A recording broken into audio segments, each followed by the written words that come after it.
नमस्कार दोस्तों, मैं आपका दोस्त पुष्पेंद्र सिंह। आज की वीडियो में आपका बहुत-बहुत स्वागत है। आज की वीडियो में बिटकॉइन की बात करेंगे, ऑल्ट कॉइन की बात करेंगे, आरबीआई ने जो क्रिप्टो को लेकर बैन की बात कही है, उसके बारे में बात करेंगे और उम्मीद करता हूँ आज की वीडियो आपको बहुत पसंद आने वाली है। जल्दी से यहाँ पर लाइक कर दीजिए और चैनल के ऊपर पहली बार ये वीडियो देख रहे हैं, चैनल को सब्सक्राइब कर लीजिए। डिस्क्लेमर के साथ में वीडियो करते हैं start. Crypto currency is subject to market risk. इसके अंदर प्रॉफिट भी हो सकता है, लॉस भी हो सकता है। हमेशा खुद की रिसर्च ज़रूर करें। तो सबसे पहले आ चुके हैं इस बड़ी अपडेट के ऊपर। इसके ऊपर मेरा क्या सोचना है और आपको किस तरह की यहाँ पर सावधानी बरतनी चाहिए, क्या सारी चीज़ें हैं, इसके बारे में डिटेल में बात करते हैं।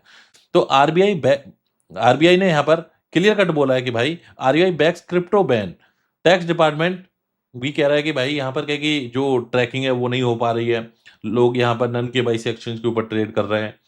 लोग यहाँ पर trust wallet, private wallet, hardware wallet के अंदर क्रिप्टो लेके जा रहे हैं, वहाँ पर हमारा कोई टैक्स नहीं मिल रहा। तो अभी यहाँ पर क्या है कि इंडिया की तरफ से कोई क्लियर स्टैंड नहीं है क्रिप्टो करेंसी को लेके। पहली चीज़ तो ये है। बट हाँ, वो एक अलग बात है कि गवर्नमेंट टैक्स ले रही है। बिना मतलब ये पहली गवर्नमेंट है इंडिया की जो जिस चीज़ के बारे में क्लियरिटी नहीं है, जिस चीज़ का रेगुलेशन नहीं आया है, लेकिन रेगुलेशन से पहले ही इन्होंने यहाँ पर टैक्स लगा दिया है। आरबीआई कह रहा है कि भाई आरबीआई ने इससे पहले भी इस तरीके का एक बैंकिंग बैन लेके आया था और बैंकिंग ने सपोर्ट बंद कर दिया था एक्सचेंजेस के साथ में। यानी कि जो एक्सचेंजेस हैं वो इंडियन बैंक से आईएनआर डिपॉजिट, आईएनआर विथड्रॉल नहीं कर पा रहे थे। अब यहाँ पर क्या है कि एक और चीज़ निकल के आ रही है। अब ये कह रहे हैं कि भाई दोबारा से हम इस तरह की चीज़ लाने वाले हैं जिससे क्या है, जो क्रिप्टो है वो देश के लिए खतरा है और the RBI has repeated it's long standing view. Long standing means मतलब बहुत पहले से ये सेम चीज़ कह रहे हैं that India crypto policy should be leaning toward clear cut यहाँ पर आप देखेंगे लीनिंग टुवर्ड्स बैन प्रोहिबिशन। मतलब कुल मिला के क्या है कि प्रोहिबिट करनी है हर चीज़ और हर चीज़ क्या है कि बैन करनी है। जो चीज़ नहीं समझ में आए उसको भाई बैन कर दो। Simple, simple. ये सोर्स तो यहाँ पर क्या है कि एक फॉरेन मीडिया है, उसको एक डॉक्यूमेंट हाथ लगा जिसमें आरबीआई ने आगे अपनी स्टैंडिंग कमेटी को ये भेजा है कि भाई हाँ, आप इसको बैन करो। The department estimate that nearly 39 million crypto trader in India. भाई ट्रेडर की तो इंडिया में कोई कमी है ही नहीं।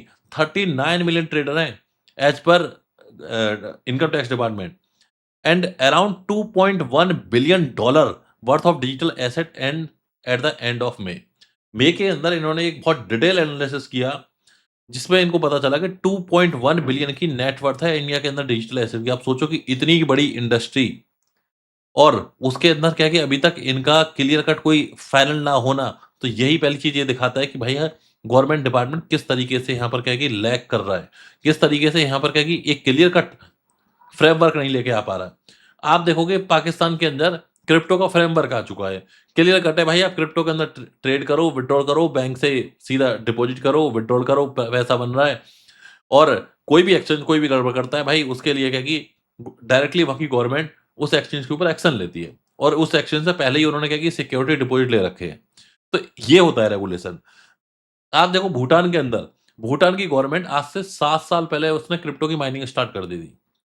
जितनी भी वहाँ पर इलेक्ट्रिसिटी है, जो उनको लगता है कि यहाँ पर ये यूजेबल नहीं है या जितने भी क्या है कि ऐसे रिसोर्सेज़ है, जो यहाँ पर यूजेबल नहीं है, सबको यहाँ पर क्या है कि सबसे वो क्रिप्टो की माइनिंग कर रहे हैं और गवर्नमेंट क्या है खुद फंड कर रही है।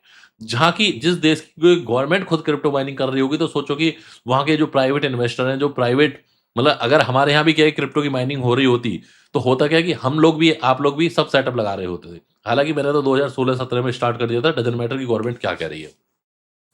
अब इससे क्या हो रहा है? पहली बात तो क्या है कि जब क्लैरिटी नहीं होती किसी भी चीज़ की, चाहे वो टैक्सेशन है, चाहे वो फ्रेमवर्क है, तो इससे देश पीछे की तरफ जाता है। होना क्या चाहिए था कि क्रिप्टो की क्लैरिटी मिलनी चाहिए थी और क्लैरिटी से क्या होता, हम लोग एक खुल के काम कर पाते, खुल के टैक्स दे पाते। एक फिक्स टैक्स होना चाहिए था कि जी भई देखो 10% प्रॉफिट के ऊपर टैक्स लगेगा। अभी का जो टैक्स है, वो वर्स्ट है वर्ल्ड के अंदर। इसीलिए लोग क्या जा रहे हैं, नन केवाईसी एक्सचेंज के ऊपर जा रहे हैं। अब जब डन केवाईसी के ऊपर जाएँगे, तो यहाँ पर आप क्या ये देख रहे हो the tax department flagged offshore exchanges and private wallet as an issue for tracking. लोग बिटयूनिक्स एक्सचेंज के ऊपर ट्रेड कर रहे हैं। लोगों को पता है कि भाई कैसे यहाँ पर क्या है कि ट्रेड की जाती है। और वहाँ पे ना केवाईसी ली जा रही है, ना पैन कार्ड लिया जा रहा है, तो कोई ट्रैकिंग है नहीं, लोग प्रॉफिट बना रहे हैं, विथड्रॉल कर रहे हैं।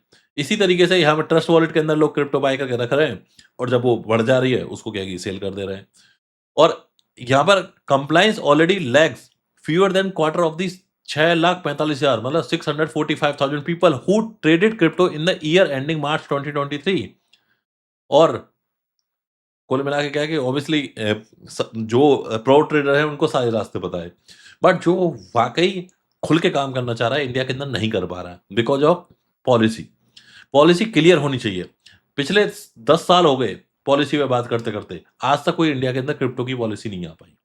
अब आप खुद सोच सकते हो, अब इससे ज्यादा मैं पॉलिसी के ऊपर क्या डिस्कस करूं, मार्केट का डिस्कस करते हैं। और जो हमारी ऑडियंस है, जो जिन्होंने टेलीग्राम चैनल ज्वाइन किया है, उनको सब पता है कि भाई किस तरीके से चीज़ें करी जाती हैं, क्या हमें लॉन्ग टर्म का टारगेट हमारा रहना चाहिए, क्या फ्यूचर रहना चाहिए।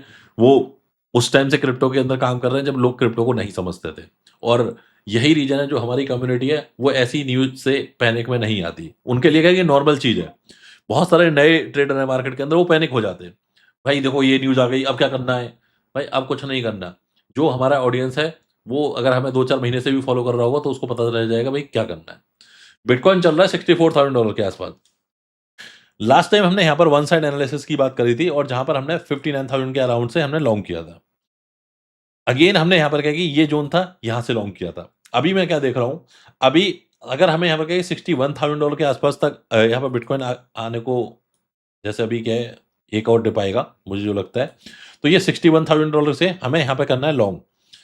क्योंकि मैं आपको जब वन साइड एनालिसिस बताता हूँ तो उसमें इफ बट वाला हिसाब नहीं होता कि ऐसा हुआ तो वैसा होगा, वैसा हुआ तो वैसा होगा। और कुल मिला के क्या है कि या तो मार्केट ऊपर जाता है या नीचे जाता है। ऊपर जाता है तो मैं बोलूँगा मैंने बताया था, नीचे बोला जाएगा तो मैं बोलूँगा मैंने बताया था। नहीं, यहाँ पर जैसे ही 61 के आस-पास जाता है, यहाँ से लॉन्ग पोजीशन ओपन करनी है और मैं यहाँ पर टारगेट लेके चल रहा हूँ।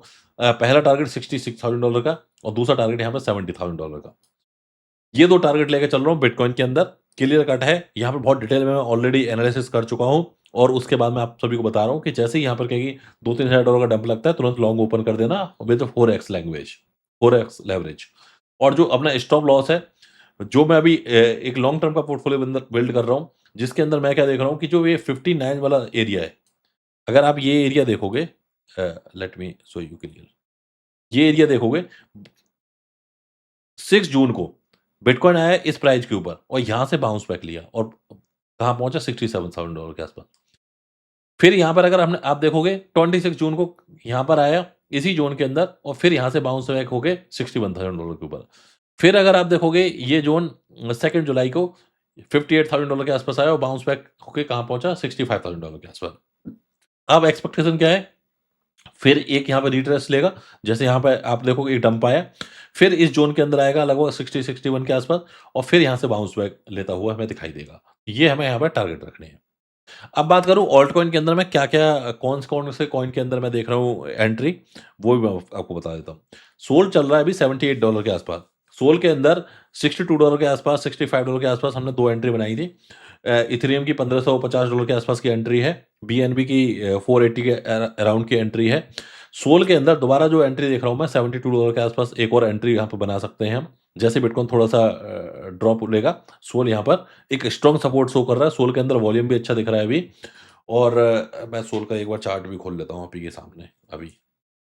तो सोल अभी तक तो ठीक लग रहा है और मेरे हिसाब से क्या है कि जिस लेवल के ऊपर आप देखोगे सोल ने $60 के आसपास हुआ, फिर वहाँ से पहुँचा 64 के ऊपर सपोर्ट बनाया और आपका जो सपोर्ट है वो 70 के आसपास बना सकता है। तो कुल मिला के क्या है कि सोल यहाँ पर एक बॉटम लेके और ऊपर की तरफ बढ़ रहा है और मुझे लगता है कि जिस लेवल का अभी यहाँ पर हमने सपोर्ट देख रहे हैं, जिस लेवल के ऊपर अभी हम यहाँ पर मार्केट देख रहे हैं, तो अगर सोल का प्राइस यहाँ पर अगर हमें 70 के अंडर 70 देखने को मिलता है या 70 देखने को मिलता है, एक एंट्री इसके अंदर बना लेना और उसके बाद से क्या है कि जो ये नेक्स्ट टारगेट लेगा, मैंने यहाँ पर लाइन भी ऑलरेडी ड्रॉ करी हुई है। तो नेक्स्ट लाइन क्या है कि मैं यहाँ पर $95 का आसपास का यहाँ पर टारगेट देख रहा हूँ। पहला टारगेट $88 का, फिर उसके बाद में सीधा $95 का। ये शॉर्ट टर्म वाले टारगेट हैं, शॉर्ट टर्म, मिड टर्म वाले। लॉन्ग टर्म में तो डेफिनिटली सोल को मैं लेके चल रहा हूँ $125-130 के आसपास अभी। तो ये इसके अंदर आप यहाँ पर एंट्री बना सकते हो। एक एंट्री और यहाँ पर मैं सजेस्ट करूँगा आपको, अगर आपने बीएनबी के अंदर एंट्री नहीं बनाई है, तो बीएनबी के अंदर एंट्री बना लेना और एक कॉइन और है हाइप। हाइप स्टेबल होता हुआ दिख रहा है क्योंकि एक यहाँ पर ऑल टाइम हाई बना चुका है, अब उसके बाद में $68 के आसपास यहाँ पर हाइपरलिक्विड दिख रहा है, लेकिन ये लॉन्ग टर्म का घोड़ा है। इसके ऊपर आप यहाँ पर बैट कर सकते हो। लेट मी तो लास्ट टाइम की जो हमारी एंट्री देखोगे, ये हमने यहाँ पर इस बॉटम के अंदर 54 के आसपास एंट्री लगाई थी और ये $10-20 से हमने यहाँ पर इसके अंदर बाइंग स्टार्ट करी थी। अभी के अकॉर्डिंग अगर आप देखो $68 के आसपास अभी चल रहा है, $75 के आसपास तक ये इसका प्राइस पहुंचा था। एक्सपेक्ट कर रहा हूँ कि ये अंडर 62 या 60 हमें देखने को मिलेगा, क्योंकि अगर आप ये देखोगे $58 तक ये लास्ट टाइम भी 77 से $58 आया था। अगर ये अंडर हमें 60 देखने को मिल जाता है, तो इसके अंदर एक एंट्री यहाँ पर बना लेना। ये यहाँ पर क्या है कि मोटी-मोटी अपडेट है। बाकी जिन लोगों को अभी इंडिया के अंदर यूएसडीटी बाय करने में दिक्कत आ रही है, smartviewai.com के ऊपर जाके वो बाय सेल कर सकते हैं। लेकिन यहाँ पर जो हमारी कम्युनिटी है, उसी के लिए ये ऑप्शन है और ये यहाँ पर कोई बल्क बाइंग नहीं कर सकता। यहाँ पर क्या है कि कोई व्हेल ट्रेड बाय नहीं कर सकता। यहाँ पर सिर्फ क्या है कि स्मॉल क्वांटिटी में यहाँ पर बाय कर सकते हो आप और कोई अभी यहाँ पर टीडीएस नहीं है। मिलते हैं अगली वीडियो में, जब तक के लिए bye bye, take care, thank you very much.